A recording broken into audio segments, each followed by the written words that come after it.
नमस्कार मु मधु मोर नुआ एक वीडियो को नहीं आसी आपण मैंने जोठी जानी परिबे important part articles of the constitution.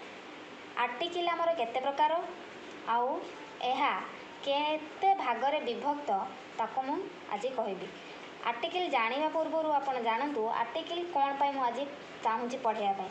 Article कौन पाई ना आपन जानथिबे एसएससी जीडी हो एसएससी एमटीएस हो एसएससी सीजीएल हो किंबा कौन सी गवर्नमेंट एग्जाम रे आमर आर्टिकल नामक गोटे क्वेश्चन पड़े ताको आमे केमिति करिबा। जदि आपण आर्टिकल एई आर्टिकल सब जानि परिबे को आर्टिकल ले को कोन अछि ताने आपण पॉलिटी रो पूरा राजा होई जिवे।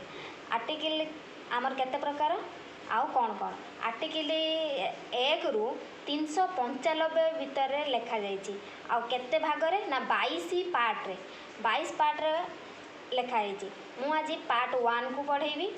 पार्ट 1 कौन दिया जाइछि आर्टिकल 1 रु 4 जाए the union and it's territory. Part 2 रे कौन लेखा जाइछि ना आर्टिकल 5 रु 11 लेखा जाइछि सिटीजनशिप। आर्टिकल फंडामेंटल राइट आमे फंडामेंटल राइट जानिया पूर्व आमे जानिया पड़िबो फंडामेंटल मौलिक अधिकार। मौलिक अधिकार राइट को आमर कहती मैग्ना कार्टा। मैग्ना कार्टा आमे फ्रांसीस भाषा रे ब्रिटेन रो ना सॉरी फंडामेंटल राइट हो कि आमर कॉन्स्टिट्यूशन लेखाला केउ केउ कंट्री रो आस्तिला सेटा भी आमे जानिया पड़िबो। फंडामेंटल राइट रो जो पार्ट 3 फंडामेंटल राइट पार्ट 3 आम इंग्लैंड रु आसला सेटा को आमर किए सस्पेंड करि परिबो ना राष्ट्रपति। प्रतिबंध किए लगे परिबो ना संसद। आउ एहार रक्षक किए ना हाईकोर्ट नले सुप्रीम कोर्ट। आपण जो पाखरे थिबा जेकोनोसी कोर्ट हो हाईकोर्ट रे अपील करि परिए जे आमर फंडामेंटल राइट वायोलेशन हैला। आर्टिकल केते केते लेखा है ना आर्टिकल 12 रु 35 12 लेखा है। आर्टिकल 12 लेखा है डेफिनेशन माने आर्टिकल फंडामेंटल लो डेफिनेशन लेखा है। आर्टिकल है law consistent with or in derogation of the fundamental right. एटा गला 12 13 तब article right to equality right to freedom right against exploitation right to freedom of religion culture and educational right to constitutional liberties.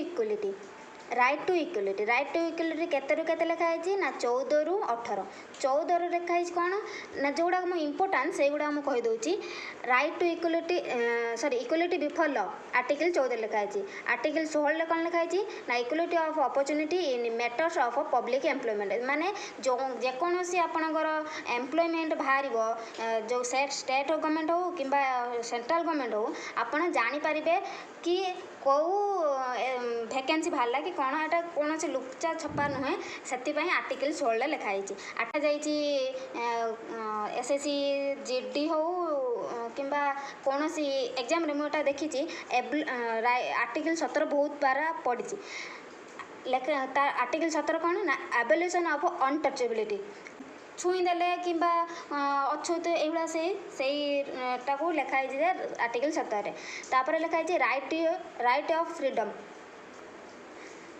Article 17 sorry मुझे कहीदे चाहते जे छुआ छुईवा परंपरा जो सेटा को एबोलिशन करा जाइछि। तापर पढ़ा आम राइट टू फ्रीडम केते ना 19 रु 22 रे कौन लिखाई protection of certain right regarding freedom of speech etc जेमिति आम स्पीच दे परिबा कौन सी कहिबार अधिकार जेमिति आम न्यूज पेपर हो जे रिपोर्टर माने तांको कहिबार अधिकार दिया न्यूज रिपोर्टर कहीं आपण मानू भी कहुई आम मानू भी कहुई आपण स्वतंत्र भाव में कौन सी विषय भी कहींपारे मत देपारे। तापर आर्टिकल 21 हूँ protection of life and personal liberty.